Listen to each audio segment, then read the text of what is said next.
2 வயசு குழந்தைய யாராச்சும் பாலியல் பலாத்காரம் பண்ணணும் ஒரு சிந்தனை வருமா? எவ்வளவு பெரிய மனசு வழியில நம்ம இருக்கிறோம், என்ன சமூகத்தை உருவாக்கிட்டு இருக்கோம்.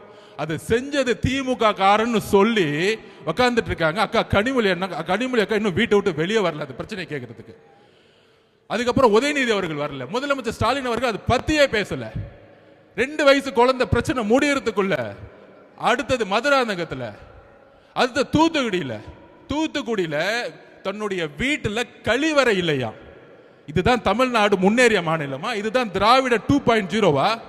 ஒரு கழிவறை இல்லாத ஒரு கிராமத்தை உருவாக்கிய ஒரு முட்டாள் முதலமைச்சர்.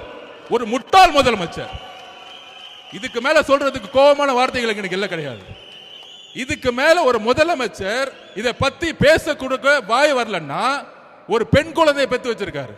அப்ப ஒரு முதலமைச்சர் இன்னைக்கு 12ஆம் கிளாஸ் குழந்தை காலையில எந்திரிச்சு காலை கடனை கடக்க கூட முடியாத வெளியில ஒரு கழிவறை அற்ற ஒரு மாநிலம் அது. நம்ம என்ன பீகார்ல இருக்கிறோமா, யூபியில இருக்கிறோமா?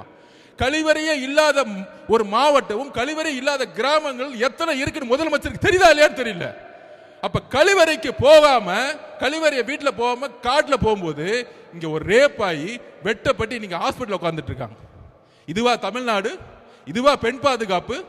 இதை பத்தி நீங்க அட்லீஸ்ட் பேசுனீங்களா? வருத்தம் தெரிவிச்சீங்களா? இல்ல அட்லீஸ்ட் உங்களுடைய அமைச்சர் அவங்க வீட்டுக்கு அனுப்பிச்சீங்களா?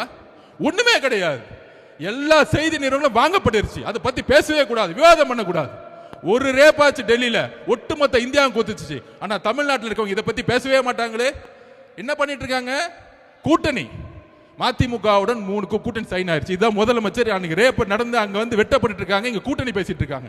நீங்க அரசியல் தேர்தலை பேசுங்க, நாங்கள் மக்கள் பிரச்சனையை பேசி பேசி பேசி பேசி மக்களோட போயிட்டு இருக்கோம்.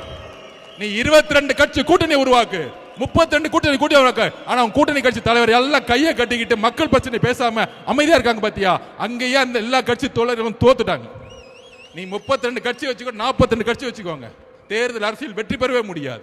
மக்கள் பிரச்சனைகளை பேசாத தலைவர்கள் மக்களால் தூக்கி எறிந்த வரலாறு தான் தமிழ்நாடு.